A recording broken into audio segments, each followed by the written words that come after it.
여기 한국인들의 높은 IQ에 대한 통계는 전부 조작이라며 분노하는 미국 여성이 있습니다.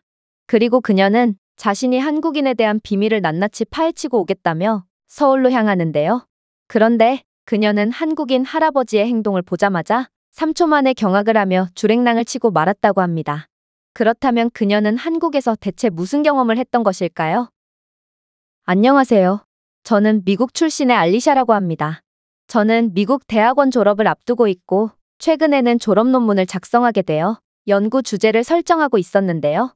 그리고 고심 끝에 결국 한국에 관한 주제를 설정하게 됩니다. 저는 옛날부터 한국이라는 나라에 대한 의문을 품고 있었거든요. 사실 지금이야 한국이 전 세계적으로 매우 유명하고 또 유행을 선도하고 있는 국가라고 해도 과언이 아니지만 불과 10여 년 전까지만 해도 한국의 인지도는 이렇게까지 높지는 않았습니다. 그리고 제가 이러한 인지도가 낮은 한국에 대해 알게 된 계기도 한국은 전 세계에서 가장 지능지수가 높은 국가 중 하나라는 통계를 접하고 나서부터죠. 또한 한국인들의 시민의식 수준에 대해서도 항상 칭찬 일색만이 가득했기에 저는 이러한 부분에 대해서 늘 의심을 품고 있었습니다. 저는 특정 국가의 사람들이 높은 지능지수를 가졌다는 것에 대해 매우 회의적인 태도를 가졌고 아무래도 이러한 결과는 인지도가 낮은 국가인 한국이 통계 조작을 통해 자신들의 국가 브랜드를 높이려고 한 게 아닌가 하는 생각까지 하게 됐죠. 한국의 옆 나라인 중국만 봐도 각종 통계 조작과 통제된 보도만을 일삼으며 의도적으로 잘못된 방향에 국가적인 자부심을 끌어올리고 있거든요. 아무래도 한국은 중국 바로 옆에 있는 국가라 더욱 의심스러웠고 만약 제가 한국인들이 감추고 있는 이중적이고 음침한 면모를 밝히고 그간의 한국인이라는 인종이 우수하다는 조작된 통계를 정면 반박한다면 제게 좋은 커리어가 따라오지 않을까 하는 기대감이 들었습니다. 그렇게 저는 마치 아기무리와 맞서 싸우는 영웅이라도 된 것처럼 한껏 비장한 마음을 품으며 한국의 서울에 도착하게 됐죠. 미국에서 한국까지 가는 장거리 스케줄 탓이었을까? 아니면 한국의 모든 비밀을 낱낱이 파헤치고 오겠다는 긴장감 때문이었을까? 저는 한국에 오자마자 엄청난 허기짐을 느꼈고 그렇게 서울에 도착하자마자 아무 음식점이나 들어가게 되었습니다. 하지만 저는 한국 음식점에 들어가자마자 후회를 하게 되죠. 왜냐하면 저는 정말로 아무 음식점이나 들어가 버렸기 때문입니다.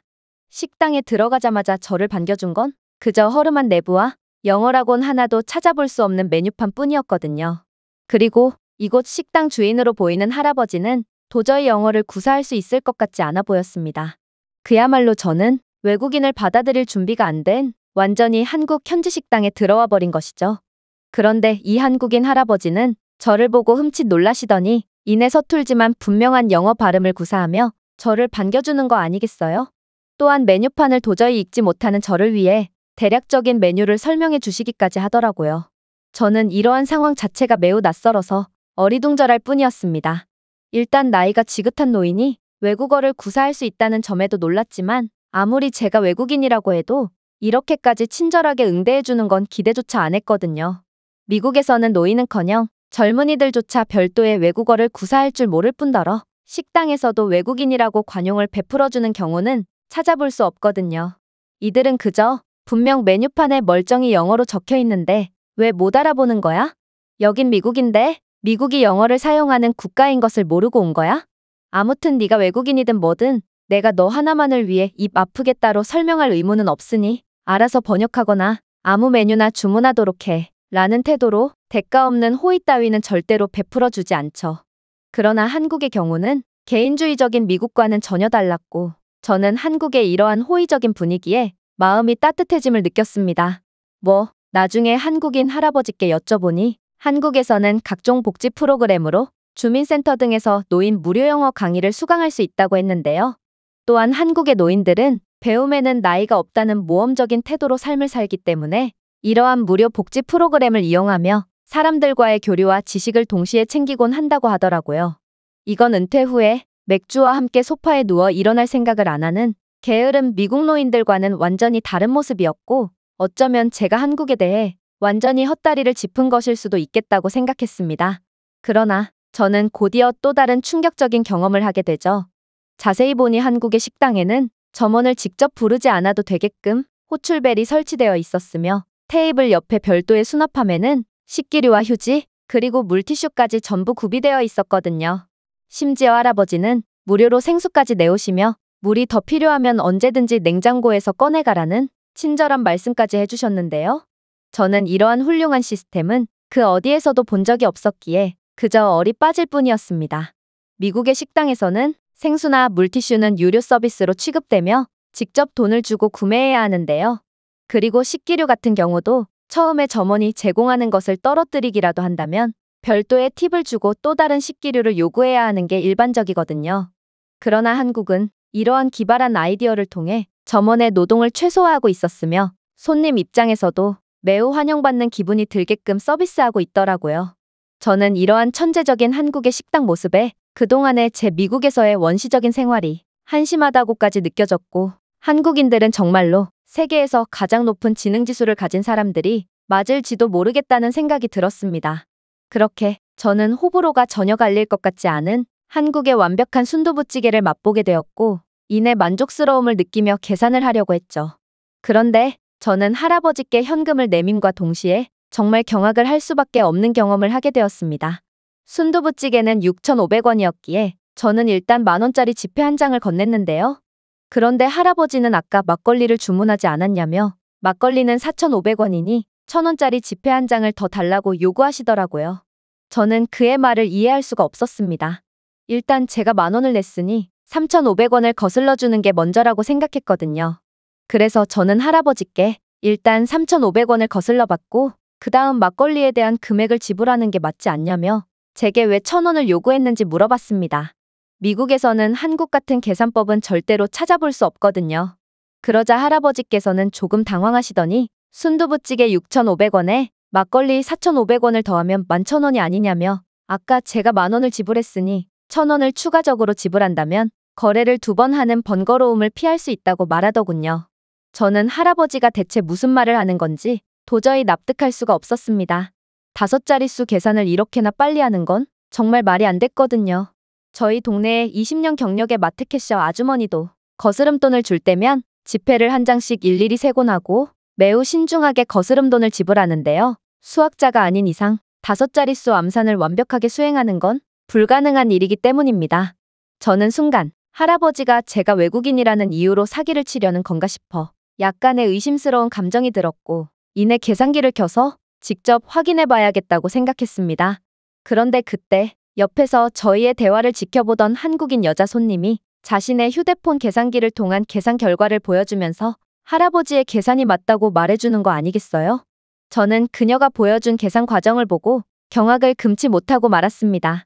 정말로 할아버지의 말씀이 맞았는데 한국인들은 어떻게 노인마저 난해한 수학 계산을 마치 한 자릿수 계산을 암산하듯 쉽게 끝내버릴 수가 있단 말인가요?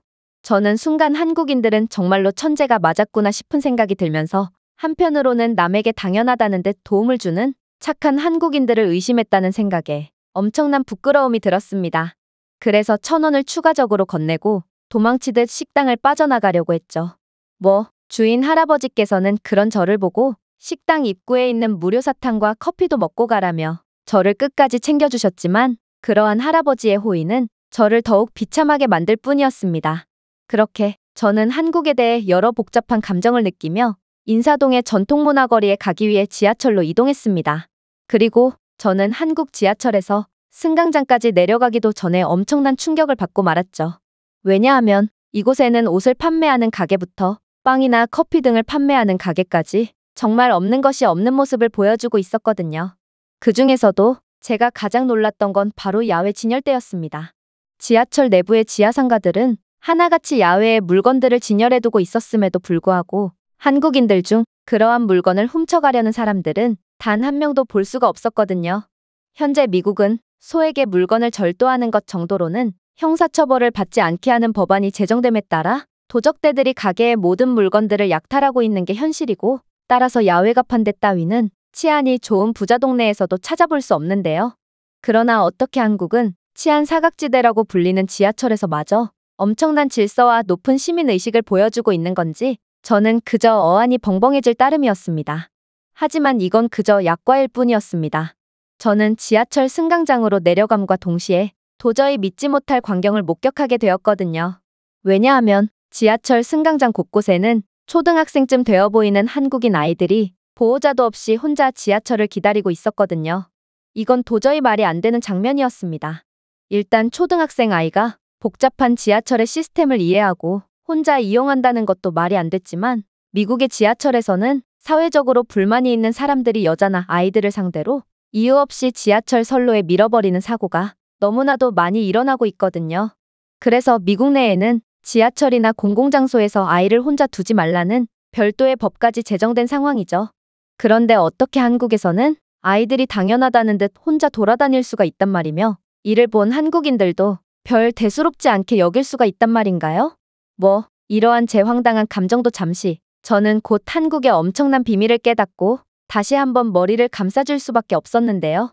알고 보니 한국의 지하철에는 스크린 도어가 설치되어 있었고 이러한 스크린 도어는 한국의 모든 지하철에 설치되어 있어서 미국과 같은 끔찍한 사고가 일어나려야 날 수가 없었던 것입니다. 한국은 이미 최첨단 인프라와 훌륭한 시민의식을 통해 모든 사고를 미연에 방지하고 있었고 저는 그저 범죄가 일상화된 후진국과 다름없는 미국에서 온 대학원생이었기에 한국 같은 선진국 사람들의 행동을 도무지 이해할 수 없던 거였습니다. 그리고 한국인 아이들은 머리가 어찌나 좋은지 그렇게나 복잡하게 얽혀있는 한국 지하철의 구조를 완벽히 이해하고 보호자 없이도 무사히 지하철을 이용하더라고요. 정말 한국인들의 말도 안 되는 지능지수는 저를 언제까지 놀래켜줄 생각인 건지 그렇게 저는 충격을 받은 마음을 애써 달래며 한국의 전통문화거리에 도착했습니다. 이곳은 정말 놀라운 곳이었어요. 골목에는 미국과는 다른 동양적인 것들이 즐비했고 흥미로운 기념품들도 가득했거든요. 그리고 다른 나라들과는 달리 한국에서는 이러한 관광지에서마저 외국인을 상대로 사기를 치려는 사람은 단 한 명도 볼 수 없었죠. 세계 어느 국가를 가더라도 관광지에서 장사를 하는 사람들이나 기념품 판매 상인들 같은 경우 거의 무조건 외국인들에게 바가지를 씌우려 한다는 점을 고려한다면 한국인들은 정말로 수준 자체가 다른 사람들인 것 같았습니다. 저는 그동안 외국인 덤터기가 싫어서 해외 그 어디서도 기념품을 사본 적이 없었는데 오직 한국에서만은 정직한 한국인들의 모습에 반해 거의 기념품 한 무더기나 사고 말았는데요. 아무래도 한국인들은 소비자들이 원하는 것을 너무도 잘 알고 지갑을 열게 하는 법을 아는 진정한 의미에서의 머리가 좋은 사람들인 것 같았습니다. 그리고 그렇게 기념품 쇼핑을 계속하면서 저는 한국의 전통 방식으로 제작된 그림 한 장을 발견하게 되었습니다. 동양풍으로 그려진 그림은 정말 제 마음을 완전히 홀려버렸고 저는 이 그림을 구매하지 않으면 안 되겠다는 생각이 머릿속을 지배하고 말았죠. 하지만 그림의 가격은 제 예산을 한참 초과했기에 저는 별 수 없이 흥정을 시도했습니다. 한국인 주인 아저씨는 정말 장사에는 도가 트셨는지 꽤나 유창한 영어를 구사하며 제 흥정을 받아주셨는데요.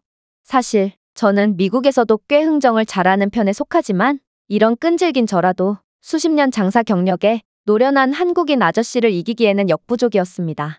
그림 가격 흥정은 46,000원 전후로 정체되고 말았거든요.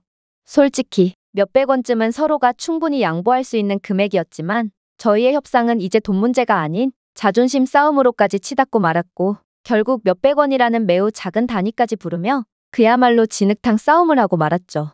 방금 전까지만 해도 인자한 표정으로 흥정을 받아주셨던 아저씨는 이쯤 되자 마치 찔러도 피 한 방울 안 나올 것 같은 구두쇠 스크루지처럼 보이기 시작했는데요. 결국 저희는 10분여간의 추가적인 공방전 끝에 땀까지 흘리며 45,500원의 합의를 보는 것으로 했습니다. 거래가 끝난 이후에도 얼굴이 새빨개져서 씩씩대는 저와는 달리 협상을 마치자마자 전에 봤던 온화한 동네 아저씨로 돌아가는 그의 모습을 본 저는 역시 전문가는 다르구나 싶어 혀를 내두르기도 했죠. 그런데 그렇게 제가 5만 원짜리 지폐 한 장을 건네자 한국인 아저씨는 제게 500원이 있으면 달라고 말해오는 거 아니겠어요? 아니, 지금 돈을 거슬러 받아야 할 사람은 저인데 도대체 이 아저씨는 저를 얼마나 바보로 봤으면 오히려 돈을 추가적으로 달라고 말해올 수가 있단 말인가요? 저는 순간 한국인도 외국인을 등쳐먹는 건 똑같구나 싶어 엄청난 실망감을 느끼고 말았습니다. 그러나 아저씨는 눈을 잔뜩 부라리는 저를 보고도 너무나도 뻔뻔스럽게 500원을 달라고 요구했고 저는 결국 돈을 받아야 할 건 나인데 왜 사기를 치는 거냐고 소리를 질러버렸습니다. 그러자 아저씨는 도대체 무슨 뚱딴지 같은 소리를 하냐는 표정을 짓더니 이내 제 말을 이해했다는 듯 박장대소를 하기 시작했습니다. 그리고 그렇게 한참을 웃던 아저씨는 제가 5만 500원을 지불하면 자신이 5천 원을 거슬러 줄 생각이었다고 말해왔는데요. 그러면서 제 입장에서도 1,000원짜리 지폐 4장과 500원짜리 동전을 받는 건 불편하지 않겠냐고 반문하더라고요. 저는 그때까지도 그가 대체 무슨 말을 하는 건지 이해하지 못했습니다. 그리고 아무리 머리를 굴려서 암산을 해봐도 5자릿수 암산은 제게 도저히 무리였죠. 그러자 보다 못한 아저씨는 제 5만 원을 가져가더니 이내 4,500원을 거슬러 줬는데요. 그러면서 이 많은 잔돈을 갖고 다니려면 번거롭지 않냐며 자신에게 500원을 주면 이 4,500원을 5,000원짜리 지폐 한 장으로 바꿔주겠다고 말했습니다. 저는 그 앞에서 마치 수학을 처음 배우는 초등학생이 되었고 그렇게 겨우겨우 그의 말을 이해한 뒤 5,000원짜리 지폐를 얻을 수 있었습니다. 그리고 저는 이번에도 저를 배려해준 한국인을 의심했다는 죄책감에 얼굴이 새빨개지고 말았죠. 한국인 아저씨는 충분히 화가 날 상황임에도 젊은 사람이 그렇게나 암산이 안 돼서야 되겠냐며 허허 웃어 보이셨는데요. 저는 그제야 한국인들의 높은 지능지수와 시민의식에 대한 통계를 완전히 신뢰할 수밖에 없었고 이내 겸허히 저희 잘못된 판단을 인정하게 되었습니다. 물론 한국인들이 동양인이기 때문에 수학을 잘하는 건 확실히 아닐 겁니다. 저는 미국 내의 차이나타운에 가본 적이 있는데 이곳의 중국인 상인들은 손가락까지 일일이 펼쳐가며 계산하곤 했거든요. 그런데 어떻게 한국인은 아이부터 노인까지 남녀노소가 이상하리만큼 똑똑한 모습을 보일 수 있단 말인가요? 어찌됐든 저는 한국의 뛰어난 모습에 비행기 표값만 날린 셈이 됐고 누가 됐든 한국을 의심하는 쪽에 내기를 건다면 반드시 후회할 수밖에 없다는 것을 여실히 깨닫게 되었습니다. 제가 준비해온 내용은 여기까지입니다.